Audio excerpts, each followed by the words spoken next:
Le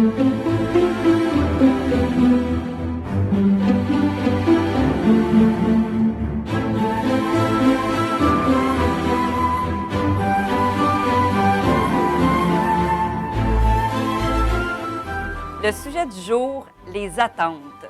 Nos attentes qui nous limitent. Pour nous en parler aujourd'hui, je rencontre Nancy Marcoux, qui est coach, entre autres, mais que je considère plus comme une leader de transformation intérieure.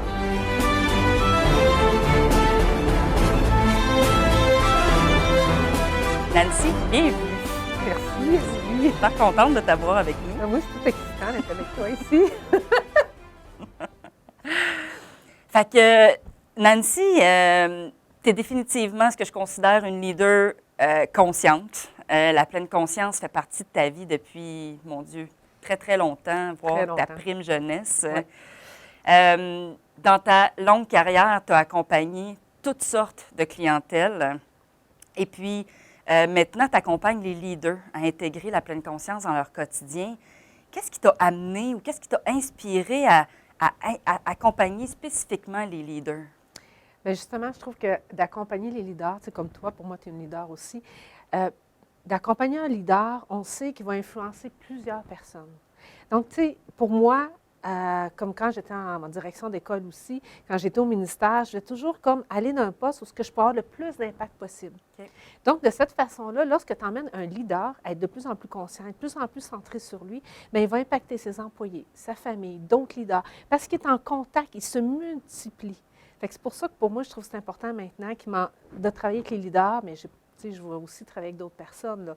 Mais je trouve que c'est important. Et un leader, pour moi, ça peut même être une mère de famille. Hein. Mm-hmm, absolument. OK? Parce que l'impact qu'on va avoir à tous les niveaux, c'est très important de revenir à l'intérieur de nous. Fait que c'est pour ça que c'est là qui m'a amené à accompagner les leaders. Là. Je trouve que c'est très impactant.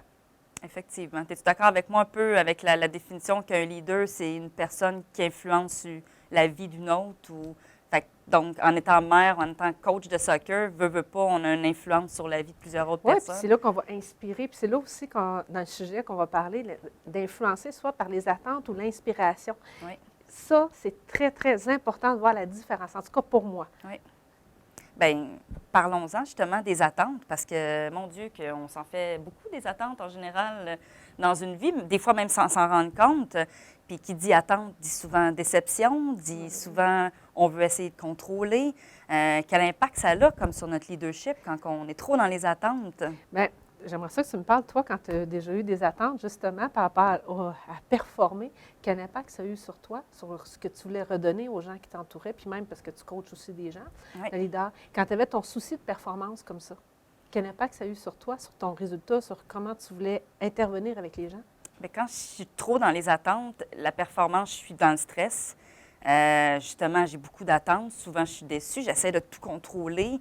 J'essaie d'aller plus vite. Je suis très, très focusée sur le résultat. J'ai moins de plaisir, en général. Et en général, je n'atteins pas ce que je veux nécessairement. Ça n'a pas, pas ce que l'atteinte des attentes n'est pas répondue. Des fois, elle n'est pas répondue, mais ce qui arrive aussi quand on a une attente, là, c'est qu'on va tellement focusser sur une chose, mais on peut avoir tellement des fois plus ou différemment ou d'une créativité. Et on passe des fois à côté d'un parce qu'on est beau trop sur le cadeau. résultat. Oui, sur un résultat, mais tout le processus de création au travers d'inspirer. C'est quand tu es dans cette inspiration-là, puis tu es vraiment focusé à l'intérieur de toi, sur comment moi je vais dégager, comment je vais pouvoir emmener les gens à vivre ma passion. Bien, les gens, automatiquement, ils vont vouloir s'engager pour toi. Ils vont vouloir travailler à développer des idées, des projets parce qu'ils sont engagés puis ils veulent être avec toi. Ils veulent te suivre. Tandis que si tu as une attente par rapport à une personne, puis tu présupposes, en plus, qu'elle sait qu'elle va faire ce que tu penses qu'elle va faire, là, on est, excusez, vraiment à côté. Et ça, c'est ça qui va vraiment souvent nuire aux gens. Je ne dis pas peur d'attente. Exemple, on a une attente, il y a des tâches à faire, il y a un résultat au niveau d'une production. Ça, oui, il faut les avoir dans le travail. Tu sais, si on n'a pas une description de tâches, là, on va aller n'importe où. Mais il y a vraiment une cohérence à avoir avec soi aussi, ce qu'on veut dégager pour mobiliser notre personnel. Fait que si on est un leader qui n'arrive pas à inspirer, mobiliser, qu'on est constamment dans la performance, d'attente, de résultats, bien, notre équipe, là, il ne voudra pas se mobiliser. Il y a... un exemple aussi, ça, c'est les céréales de Betty Crocker. OK? À un moment donné, ce qu'ils ont fait, il y a une petite équipe qui ont été tellement touchés par les enfants qui sont intolérants au gluten, puis ils étaient tellement inspirés par les lettres qu'ils avaient reçues puis par leur employeur qu'à un moment donné, ils ont décidé par eux-mêmes, dans leur temps, de développer le produit de céréales pour les enfants sans gluten. OK. Parce qu'ils étaient tellement inspirés, tellement amoureux de leur compagnie qu'ils ont emmené le produit. Ouais. Et ce n'est pas l'entrepreneur qui l'a demandé, le leader, mais le leader, il avait ses enfants, il parlait comment c'était important. Et ça l'a touché le personnel qui a décidé de créer, en surprise, les céréales sans gluten. Parce que quand on se met à inspirer son personnel, nécessairement, ils ne se sentent plus juste comme un numéro qui fait Ben une non. tâche. Ils sentent ils font partie de plus grands qu'eux. Donc, Oui. ça leur donne envie de se dépasser, de se donner, oui. de contribuer. Puis tu le dis justement, de dépasser, de contribuer. Oui. Parce que si on met une attente, tu mets une limite à ce moment-là. Oui. Donc, tu limites la créativité de la personne. Mhm. Fait que la personne, elle ne se dépassera pas, elle ne voudra pas aller au-delà parce qu'elle va toujours être, OK, c'est-tu correct, c'est-tu pas correct? Est-ce que je vais arriver à atteindre ce que mon leader il veut? C'est-tu comme ça? Et là, souvent, on va avoir de plus en plus d'erreurs qui vont se produire. Tu sais, je ne parle pas d'un travail à la chaîne, là. On va parler d'un travail avec la créativité ou ce qu'il y a des projets, des innovations. Même chose, si tu commences une réunion d'équipe, si tu commences ta réunion d'équipe sans permettre aux gens d'exprimer leur création, d'exprimer, dans le fond, ce qu'ils veulent dire, puis tu es tout de suite, tac, non, puis tes limites, bien, le résultat que tu vas avoir va être très limité. Fait que tu peux passer à côté d'opportunités. Walt Disney, là, il ne limitait pas son personnel, puis il ne se limitait pas non plus. OK? Il n'y allait pas dans ses attentes. Il faisait un lâcher-prise total et regardez ce qu'il a créé aujourd'hui. Oui. Bill Gates, c'est la même chose. OK? Oui, il faisait du modeling qui a vraiment dupliqué ses façons, mais même dans cette duplication, il y avait toute l'inspiration et la création qui était au travers. Oui. Effectivement. Non, je suis très d'accord avec toi. C'est vraiment super intéressant. Puis, en réalité, au-delà de ça aussi, tu me parles d'attente, on parle d'inspirer les employés, mais parfois, des fois, on va assumer aussi les attentes des autres. On va penser connaître ce que l'autre veut. On va vouloir répondre à ses attentes. Finalement, on ne le sait pas pantoute. Non, on a présupposé. On a présupposé, puis là, on va être à côté de la traque, on ne fera pas nécessairement plaisir. Encore là, on va être vraiment déçus parce qu'on n'atteindra pas le résultat qu'on Déçu, veut. stressé. Oui. Là, ça crée vraiment aussi des fois des conflits dans le travail d'équipe. Justement, hier, j'avais 2 personnes qui travaillaient avec moi, puis ils devaient passer du matériel. Donc, j'ai présupposé que les gens étaient pour ramasser le matériel. Je n'ai pas validé, je n'ai pas dit. Oui. Donc, moi, j'avais une attente. Donc, c'est là que ça ne s'est pas répondu. Mais c'était à moi de dire, écoutez, je veux ça. Pouvez-vous le ramasser? Oui. Mais j'ai présupposé. À ce moment-là, j'avais une attente qui n'était pas formulée. Nécessairement, tu as été déçu parce que ça ne s'est pas passé de Ben cette oui, façon-là. ça ne s'est pas passé de cette façon-là. C'est pour ça que, oui, il y a des choses qu'on doit nommer dans la description de tâche qui est important. Ça ne veut pas dire de vivre avec aucune attache, puis go, on part. OK, Oui. non, il y a vraiment des règles à respecter, mais de ne pas présupposer de l'autre. Qu'est-ce Oui. qu'il pense? Ça, c'est la pire chose. Aller valider, la communication, elle devient très importante. Puis ça amène aussi la notion de responsabilité. Donc, Oui. c'est ma responsabilité de nommer Oui. ce à quoi je m'attends ou Oui. qu'est-ce que je veux. Encore là, de fixer une forme de cadre, mais tout en exprimant clairement à l'autre que le reste lui appartient aussi. Puis que... Oui, puis c'est ça qui me manque dans ce que tu dis, c'est qu'on va exprimer notre attente dans un cadre, mais en l'exprimant, c'est laisser cette ouverture d'esprit à l'autre, de venir à bonifier ton Oui, idée, oui. de venir dire, écoute, est-ce que tu as pensé à ça? Non, c'est comme ça, comme ça. Non, là, on va limiter. Oui. Et là, c'est là qu'on n'est plus dans l'inspiration. Là, on devient un dirigeant qui veut une performance, qui veut contrôler, qui veut vraiment cadrer son personnel. Et là, on passe à côté vraiment des richesses. Oui. Donc, c'est vraiment comme tu disais, oui, un cadre, mais dans cette possibilité à l'autre d'apporter sa passion aussi, Oui. d'apporter son professionnalisme, d'apporter ses compétences, d'apporter ses couleurs dedans. Moi, je pense que c'est très important. Pour travailler, pour avoir vraiment une équipe qui va se soutenir, qui va être engagée, très important. Et quand les gens sont inspirés par leur leader, quand il y a des difficultés dans l'entreprise, qu'est-ce que tu penses que les gens vont faire? Ils vont le suivre. Ils vont le suivre, ils vont se souder, ils vont vraiment se tenir Ouais. comme ça parce qu'ils ont été inspirés, leur leader est passionné. Donc, ils vont vouloir redonner la même chose. Parce que cette passion-là va se multiplier, va vraiment, ensemble, ça va enflammer. Oui. Mais si tu es vraiment encadré, tu es mis dans des limites, et c'est comme ça, bien, le personnel ne se mobilisera pas pour leur leader. Oui. Ils vont le faire peut-être pour l'argent, OK?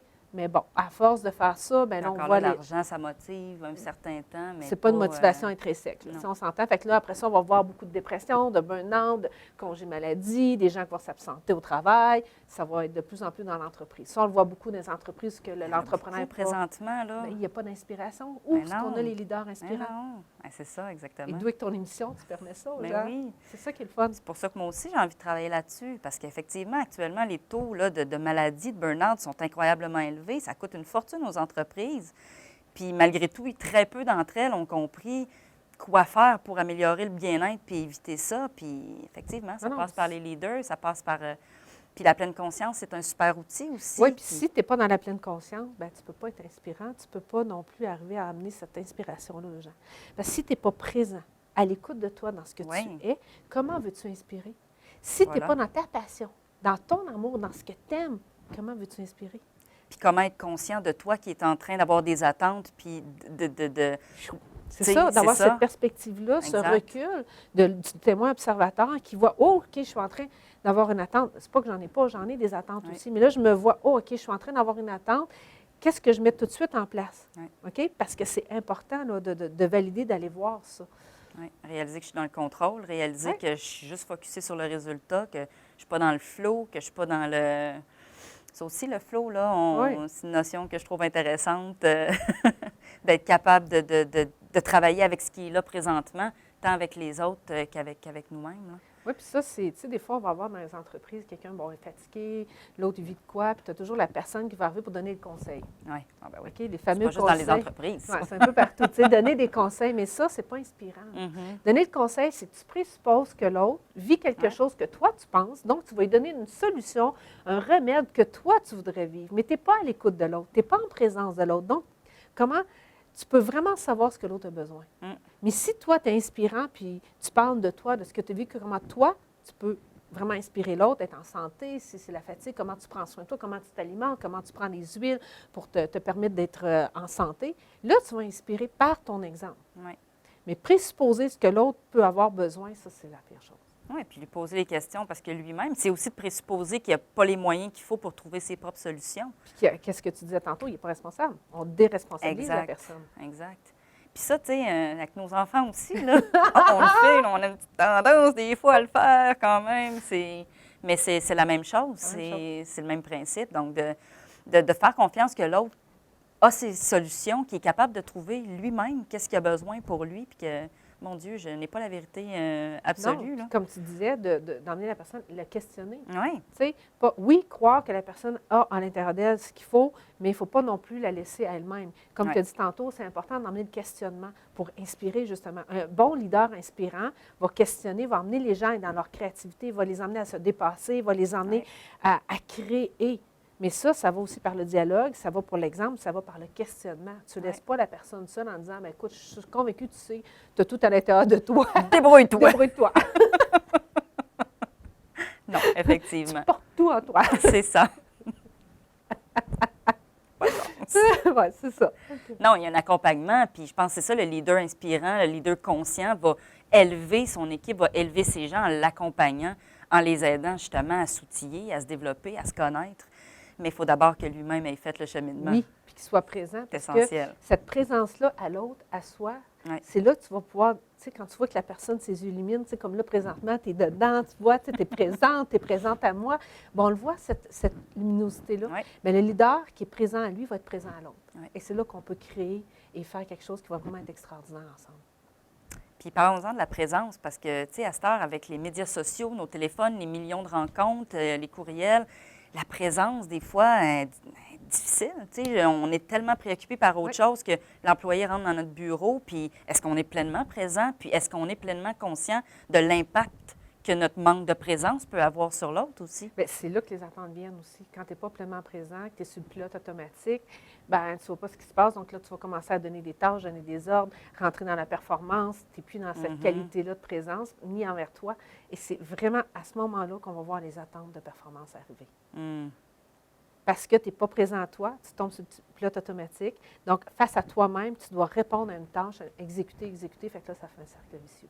Fait qu'il faut vraiment apprendre à faire des pauses intentionnelles. Je ne sais pas si tu en as parlé dans tes autres capsules, mais les pauses intentionnelles de vraiment, oh, je m'arrête. J'en parle à ma formation, d'ailleurs. Donc, prenez sa formation parce que c'est très important, ces pauses intentionnelles-là, d'apprendre à faire ça dans votre quotidien, tous les jours, à chaque instant. Moi, j'en fais régulièrement des pauses intentionnelles, même si ça fait depuis 30 ans que je médite, que j'ai ça, parce que je dois apprendre à prendre cette pause de moi aussi, prendre ce regard observateur-là, où est-ce que je me situe pour être présente à moi.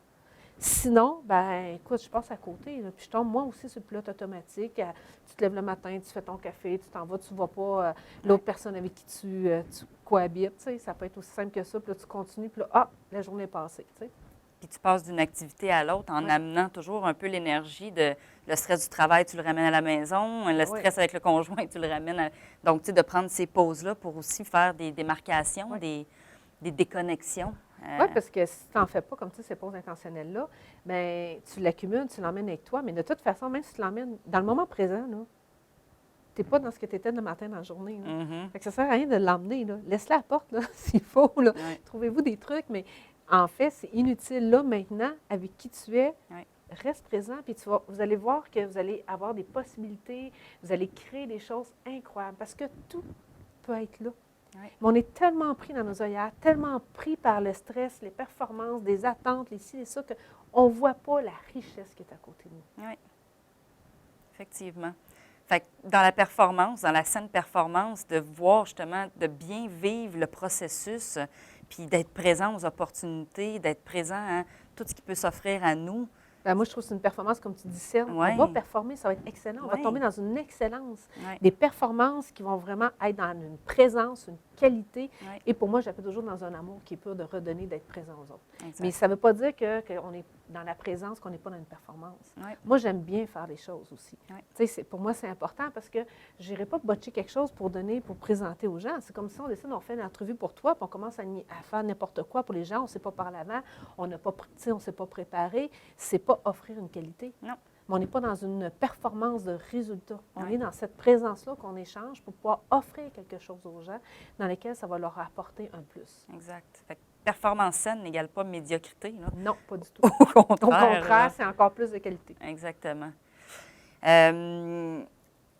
Ça va très rapidement, donc j'aurais envie quasiment que tu nous dises en conclusion... Qu'est-ce que tu pourrais donner comme truc aux leaders qui nous écoutent? Prenez le programme Annie. C'est drôle. On va reprendre du programme.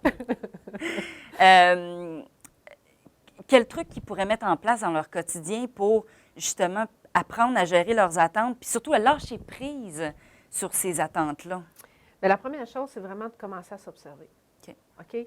Parce que si vous ne prenez pas le temps de vous observer dans vos émotions, parce que les émotions vont amener les pensées, l'émotion, vice-versa, et c'est de là que partent les attentes. OK? Puis d'être capable, je veux dire, d'enlever de la tête du sable. OK? Arrêtez de faire l'autruche, puis regardez qui vous êtes, parce que s'il y a quelque chose qui monte, puis là, tu vas dire, moi, ce que j'appelle la stacose, c'est à cause de l'autre.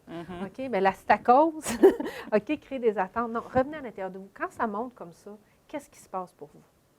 Pas l'autre, c'est vous-même. Donc, prenez ce temps-là de vous observer. Prenez des pauses intentionnelles. Moi, j'en prends ça, on l'a dit tantôt, mais c'est vraiment majeur de vous observer, de prendre cette pause-là.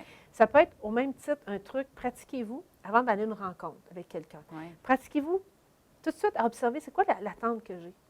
Avant de venir ici, moi, je me suis observée. Est-ce que j'ai une attente avant de venir à l'entrevue avec Amélie? Je me suis observée. Non, à part juste être avec elle parce que je l'aime. Donc, je dis, OK, si j'avais une attente, je vais dire, OK, comment je peux aller à cette rencontre-là sans avoir d'attente? Est-ce que je peux décider de laisser tomber, de changer, puis d'ouvrir une autre porte, une autre possibilité?